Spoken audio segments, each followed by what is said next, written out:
All right, hello and welcome. Today we're going to dive into a system of health that's been around for thousands of years.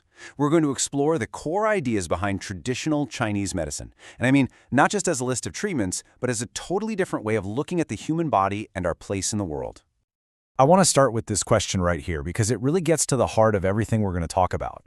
Instead of seeing the body as some kind of machine that breaks down and needs fixing, or seeing illness as an enemy we have to attack, TCM sees the body more like a garden that needs tending. The whole goal is to cultivate this state of natural, flowing harmony. So here's our game plan. We'll kick things off with the core philosophy, then we'll learn the special language TCM uses to talk about health.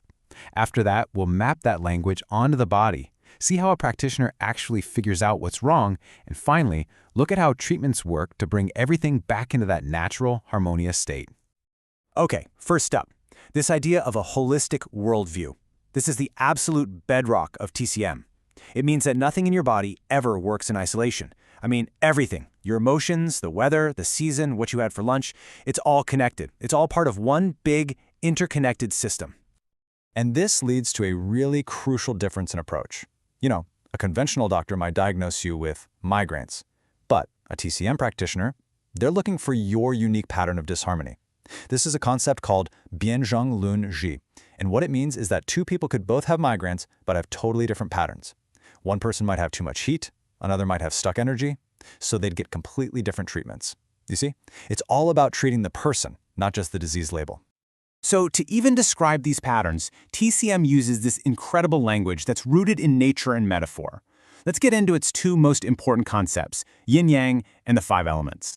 Now, the most important thing to get about yin and yang is that it is not good versus evil. Not at all.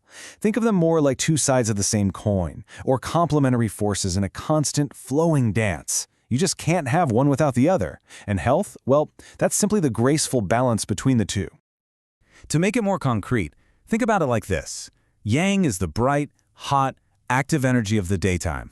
Yin is the cool, quiet, restorative energy of the night.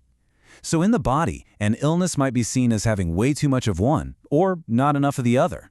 For example, a high fever, that could be an excess of yang.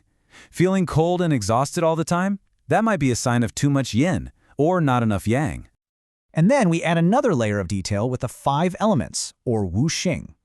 Now, these aren't literal wood and fire inside you. They represent 5 different dynamic phases of change. They have cycles of creation and control. For instance, in the creation cycle, wood fuels fire, and fire creates earth in the form of ash. But there's also a control cycle, like water puts out fire. These exact same relationships are thought to exist inside our bodies, keeping all our organ systems in check. So, this is a beautiful language, but how does it actually apply to us? Well, let's use it to map out the inner landscape of the body. In TCM, life itself is described through the flow of a few key vital substances. Now, you've probably heard of qi. That's the big one, the body's vital energy. But as you can see, it's not working alone. It's got partners: blood, essence, spirit, and body fluids. Qi and blood especially are like a classic yin-yang pair. Qi is the yang energy that moves the blood, and blood is the yin substance that nourishes the qi. When they're both strong and flowing smoothly, you feel fantastic. And where do all these vital substances flow? Well, they travel through this amazing network of pathways called the meridians, or Jingluo. The best way to think of it is like the body's invisible energy superhighway. It connects all the internal organs with every single other part of the body, creating that one, unified, holistic system we were talking about earlier. Okay, so this is where it gets really fascinating. If you can't see qi or meridians on an MRI, how on earth does a practitioner figure out what's going on inside you? Well, this is where we get into the art of diagnosis, which is all about gathering clues to read the body's internal story. A practitioner basically becomes a health detective using these 4 main techniques, the Ci-Gen. First, they look, especially at your tongue, which is seen as a detailed map of your internal organs. Second, they listen to the sound of your voice and your breath. Third, they ask you a ton of questions about everything from your sleep to your digestion to your emotional state. And finally, they touch. This is the famous one, feeling your pulse. And they're not just counting the rate, they're feeling for dozens of different qualities that can reveal incredibly specific information about the state of your qi and blood. So, once the practitioner has identified your unique pattern of disharmony, what's next?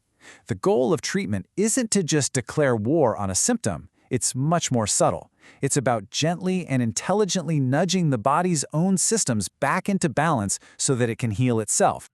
And this brings us to a really powerful principle, the idea of treating the root versus treating the branch. The branch is the symptom, the thing that's bothering you, like a headache. But the root is the underlying cause. Maybe it's stress that's causing your energy to get all jammed up. So while a practitioner might do something to help the branch for quick relief, the real, ultimate goal is always to nourish the root to create deep, lasting health. Herbal medicine is absolutely central to TCM, and the formulas are just incredibly elegant. They're built on this principle called Jun Chen Zuo Shi.